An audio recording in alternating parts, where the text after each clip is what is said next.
All right, so first Democrats were whining about whether or not President Joe Biden should be on the ticket. Now Democrats are complaining, well, should be Vice President Kamala Harris. Senator Elizabeth Warren did an interview with a Boston radio station a few weeks ago where she was asked the question, and, well, let's just say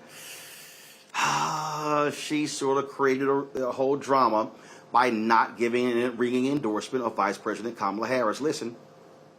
I really want to defer what makes Biden comfortable on his team.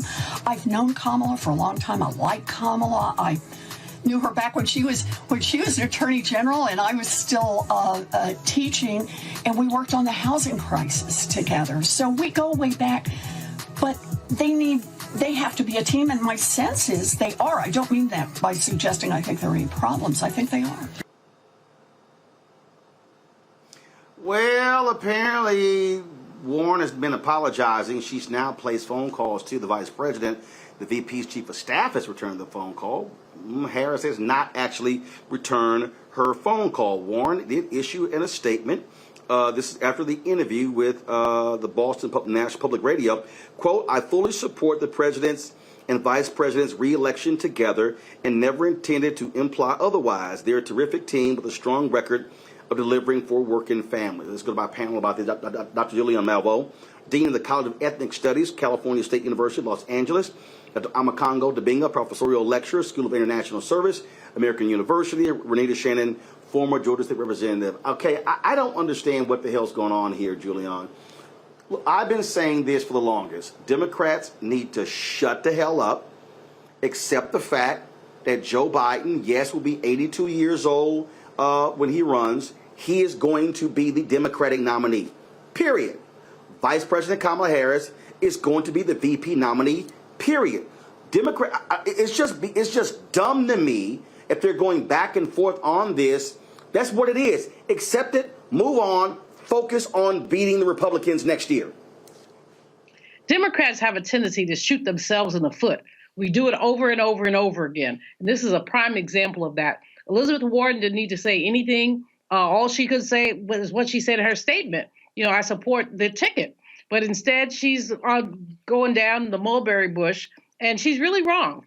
I appreciate her, you know, from her economic populism, for a number of other things. But I just think this was a wrong statement to make at a time when Democrats are vulnerable, are shooting themselves in the foot. So I don't know why she did it, but she did it. And now she's trying to apologize. And that's called too much, too little, too late. There are a coterie of Black women surrounding Vice President Harris, and we're not fooling with these fools who continue to disrespect her. And that includes Senator Warren. You cannot disrespect Black women and think that it's okay. And so she can say whatever she has to say. The comment was disrespectful, and if I was Kamala, I wouldn't be calling her back either. It's simply, to me, Congo, a complete waste of time. She is going to be the nominee. And my whole deal is, answer the damn question. It's just like what all these Democrats were asked last year. You know, will you endorse Vice President Joe Biden? And then people were like, well, we'll see. What the hell are you talking about? Right. This man is trying to be president for his entire career. You think he's going to voluntarily give up the most powerful office in the world? Ain't going to happen. He's running, barring anything health-wise. He's running, she's running. Democrats, suck it up.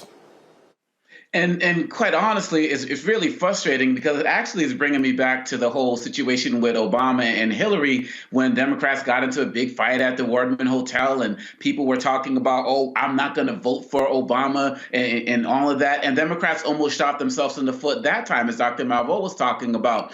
And so we're seeing a situation now where it's not like this is Biden and Harris running for the first time. They are already there. I heard someone talking about, well, Vice President Harris hasn't accomplished much. What is the Vice President supposed to accomplish? What does Mike Pence accomplish when he was vice president? They're doing all of these digs, and Roland, the Republican Party is so vulnerable right now that Democrats, they're jumping on this nonsense about Biden's age, even though so many young people in the party support a man like Bernie Sanders, for example, while nobody's talking about Trump's age on the Republican side. And they're also looking at whether vice president is going to be dumped going into the second election. But quite honestly, Roland, We have seen this before, and we're going to continue to see it. And what Elizabeth Warren did, she kind of blew the lid off of what many of these people in the Democratic Party are thinking. And I do believe that at the end of the day, this can really cost us an opportunity to really win back the House in the next election if we spend all of this time fighting. She is already there. She's doing an incredible job.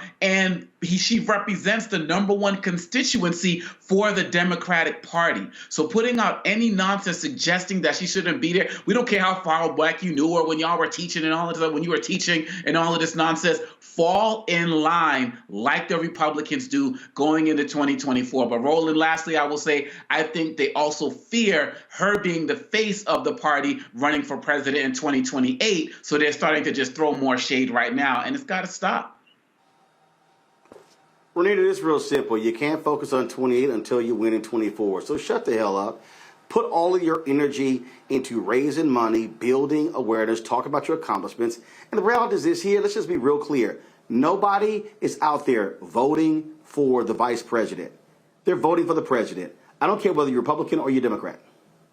Well, I think that this situation is actually not really about Elizabeth Warren. I think this is about a concerted effort that we've seen from the media to pretty much tell us every single week or every time we see any article printed about Kamala that she's not doing a good job. She's not doing anything. Where has she been? I mean, we almost never see any articles about the actual work that she is doing. It's just always a constant stream of chipping away at her and expecting more from her than we've ever expected of any vice president. I mean, to your point, Roland, most people can't even remember the names of vice presidents who have served in the past. And so Kamala has done what she's supposed to do as a vice president. And I really think that this is more of the media just continuing to print things. And I don't know who is exactly behind it. It feels so concerted and so organized. It just really feels like that's what they're trying to do. But I will say this. We do have softness on the left. OK, so Biden does need to do things policy wise. We cannot just tell people to shut up and vote, because that is going to have us lose elections. So there are things that on the policy side that do need to get fixed. We saw what happened with overturning him working with the Senate to overturn pretty much a criminal justice reform that was done in D.C. So we have real issues that do need to be snaked out. This is not one of them. What VP Harris has done, that is not an issue. And I really wish media would stop with this concerted attack, because it's really showing a black tax on her that we've never seen any other vice president have to deal with. Yeah, but there are no media attacks if you don't have Democrats who if they stop talking about it, then there are no stories. I mean, that's what the real problem is. And so I just think, to me, it's just dumb. So, like, really move the hell on. All right, folks, back to our Roland Martin Unfiltered video in just one moment. When you talk about blackness and what happens in black culture, we're about covering these things that matter to us, speaking to our issues and concerns. This is a genuine people-powered movement. There's a lot of stuff that we're not getting. You get it, and you spread the word. We wish to plead our own cause. Too long have others spoken for us. We cannot tell our own story if we can't pay for it. This is about covering us. Invest in black-owned media. Your dollars matter. We don't have to keep asking them to cover our stuff. So please support us in what we do, folks. We want to hit 2,000 people, $50 this month, raise $100,000. We're behind 100,000, so we want to hit that. Y'all money makes this possible. Checks and money orders go to P.O. Box 57196, Washington, D.C. 20037-0196. The Cash App is $RM Unfiltered. PayPal is R Martin Unfiltered. Venmo is RM Unfiltered. Zelle is Roland at RolandSMartin.com.